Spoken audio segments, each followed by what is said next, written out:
So, Donald Trump had this mythology as this billionaire, this genius, this amazing businessman, Sure. And then we're seeing in New York City, Yeah. in New York State, this really fall apart in court. Totally. But I'm curious, do you still think he's a formidable opponent? And then that's not even including his other legal troubles. Other legal troubles, 91 criminal indictments across different That's what I'm talking jurisdictions, about. right? Yes. Sure, that aside. Look, yes, Donald Trump is still a formidable opponent. I think a mistake a lot of us made back in 2016 was thinking that he was not, right? Look at the, superbly qualified candidate against whom he ran in 2016. We all thought it would be a walk in the park, and I think a lot of that complacency led to the result that we saw in 2016. But I think what Donald Trump did in 2016, right, and what he continues to do is really prey upon and stoke hatred and fear and division.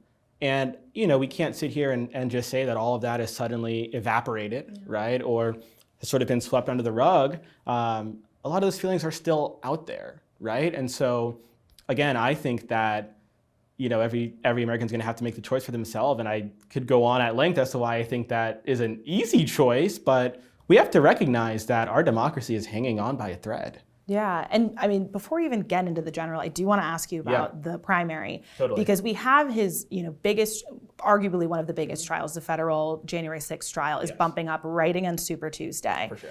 Is he still the Republican nominee? Do Republicans pull the lever on Super Tuesday for someone who is in court for a federal indictment? I mean, it's really scary to say it, but I think they do.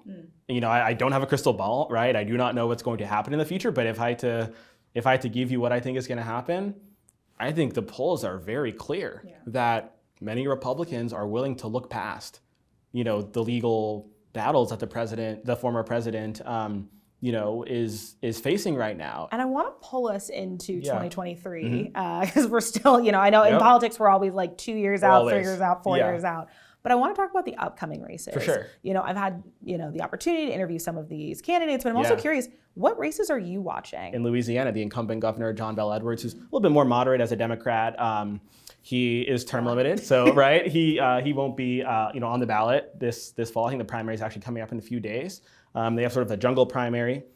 And so if no candidate gets 50%, there'll be a runoff later in the fall. And so, actually the presumptive Democratic nominee, or who people think might be sort of Democrats are coalescing around in Louisiana, is a black man, Sean Wilson. So it would be great, in my opinion, if the Democrats could hold on to Louisiana, a state that sort of has Republican senators and sort of is going in that direction, but has still been able to hold on to a Democrat in the governor's seat. You look at a state like Mississippi, where the incumbent Republican governor is.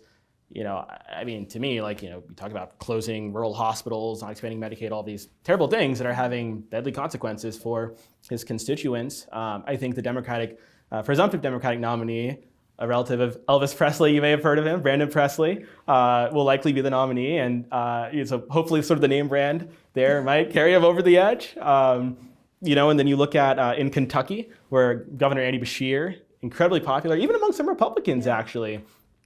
His likely challenger on the Republican side, Daniel Cameron, a black man who currently serves as Attorney General. So, I do hope that the election goes for Governor Beshear, but it's looking like it's going to be a tight race, right? Yeah. Well, thank you so much for sharing all of your insights with us. This has been incredible. I'm sure we'll have you back on soon. Thank you.